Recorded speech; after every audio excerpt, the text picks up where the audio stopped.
truth. What happened on January 6th was awful. We don't like mobs. We don't like vandalism. We don't like violence. We said it at the time. We'll say it again now. We'll never stop saying it. But what happened on January 6th was not an insurrection, and there was nothing racial about it. That is a total lie. It is told and repeated purely for political advantage. Here's what it actually looked like inside the Capitol when the first demonstrators burst in.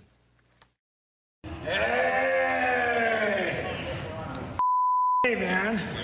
Glad to see you guys. You guys are patriots. Look at this guy. He's got covered in blood. God bless you. Yes. You good, sir? Do you need medical attention? I'm good, thank you. All right.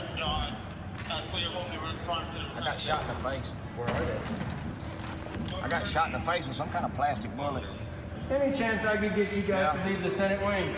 We will. I've been making sure they ain't disrespecting the place. Okay, just want to let you guys know this is like the sacredest place. I know.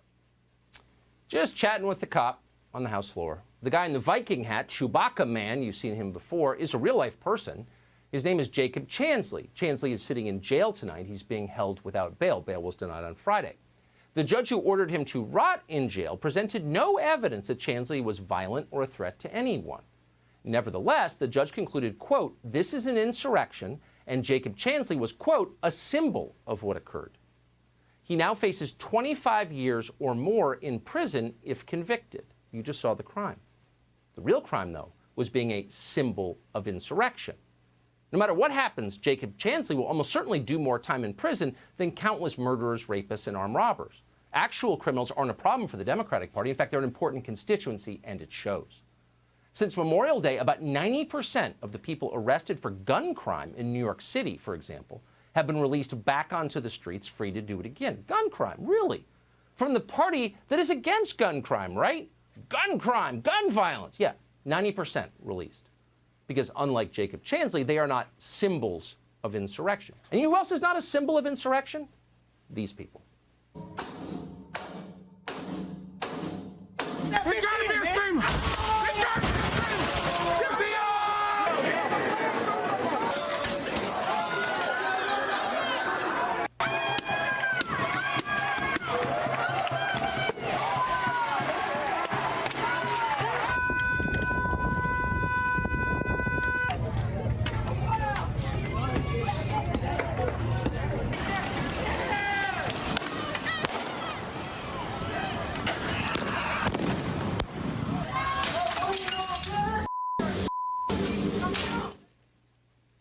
That was your country for months and months on end.